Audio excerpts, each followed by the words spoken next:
Bonjour à tous et à toutes, c'est Paul Dama pour vous parler aujourd'hui d'un nouveau Spawn 7 et je me suis dit que il y a quelques temps, je ne sais plus, j'avais fait un sapin en sucette sur la sclérose en plaques. Et donc la sclérose en plaques, comme je crois vous l'avoir dit, c'est une maladie du système nerveux central. Bon, de là, tout le monde le sait. Mis à part que, bon, ça agit sur le cerveau, il faut savoir que ça ne rend pas la personne à tous les coups plus stupide.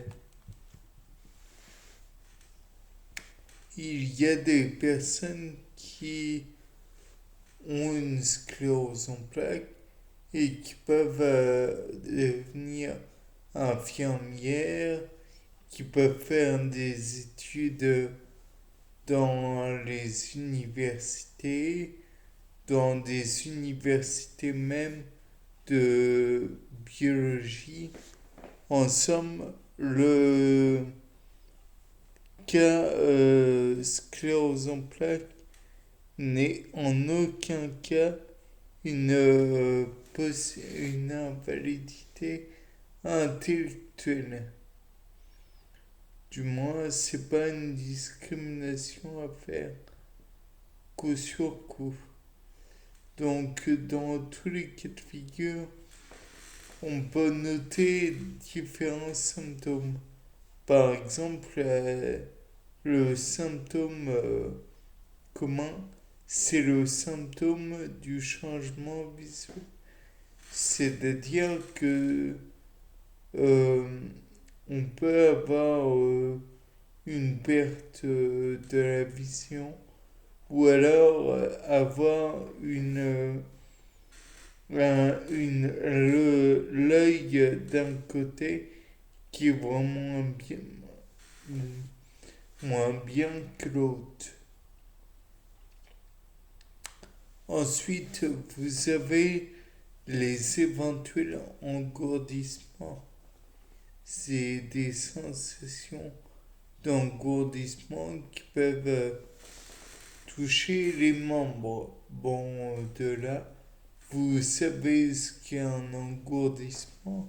J'ai pas besoin de vous l'expliquer, je pense, puisque tout le monde a eu à supporter ça. Qui n'en a pas eu à supporter, à mon avis, n'existe pas vraiment. Enfin, bon, bref. Toujours dit que dans les autres, comment dire, les autres symptômes, vous avez les picotements ou faiblesses. Donc, les faiblesses en question, donc elles peuvent être légères à sévères, dans le sens où vous pouvez avoir des muscles, comment dire, ne plus avoir de force du jour au lendemain. Et ça peut être plus ou moins lent, plus ou moins.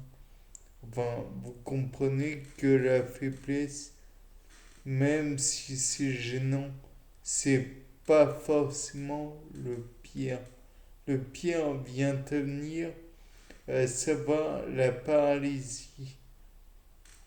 Ensuite, on pourra noter les vertiges ou étourdissements. Des sensations de vertige peuvent être présentes.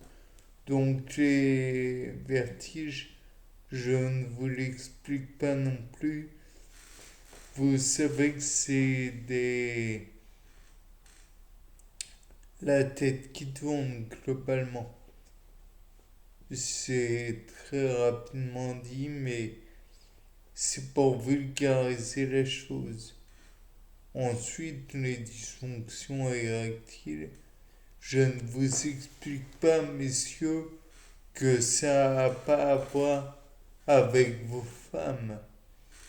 Vous savez parfaitement que s'il y a des problèmes, ce n'est pas uniquement votre faute non plus.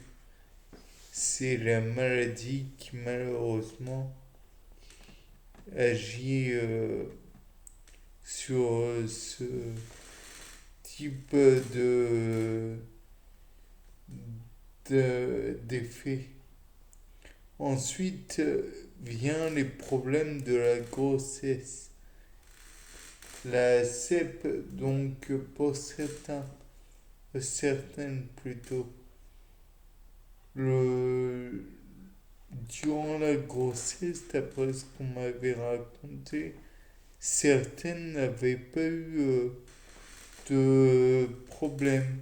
Mais une fois que la grossesse était finie, dès l'accouchement, là, tout leur revenait dans la figure. Peut-être n'était-ce que des cas isolés. Et j'espère que elles en ont profité. Enfin bref. Ensuite, bon, bah, ai-je besoin de vous rappeler que la vessie et le sphincter urinaire, eh ben, malheureusement, c'est des muscles et donc ils ont le contrôle de nerfs. Ils sont sous le contrôle de nerfs, pardon. Donc il est évident que malheureusement, eh bien, soit il marche trop bien et donc problème de pour uriner ou malheureusement incontinence urinaire. Et ça pour les femmes comme pour les hommes. Nul besoin de dire que ça peut être véritablement gênant. Enfin bref. Bon bah par la suite, j'ai envie de parler de la spasticité musculaire. Les muscles peuvent devenir très raides ou au mieux raides. Spasticité fait référence au spasme. Spasme, ben, c'est comme pour le hockey. C'est pas continuel, c'est des brefs instants qui font que ben, c'est très gênant tout de même. Par la suite, on notera les problèmes de coordination des muscles, à savoir que ben, il est difficile de coordonner les mouvements tels que le mouvement des jambes pour marcher. Déjà que eh bien c'est pas facile tout le temps. Alors par la suite, et ensuite on notera les tremblements. Donc c'est des mouvements involontaires des, bon, des membres. C'est pas toujours très plaisant. Discours trouble, difficulté à parler clairement. Ce n'est pas toujours le cas.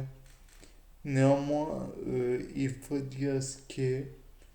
C'est assez gênant puisque vous devez vous concentrer pour faire un discours Et là, comme la fatigue est déjà intense, ça accompagne et qu'elle accompagne la maladie, nous besoin de vous dire que ça devient vite insupportable. Bien, c'était Paul Dame pour un nouveau sapin en sucette. Au revoir.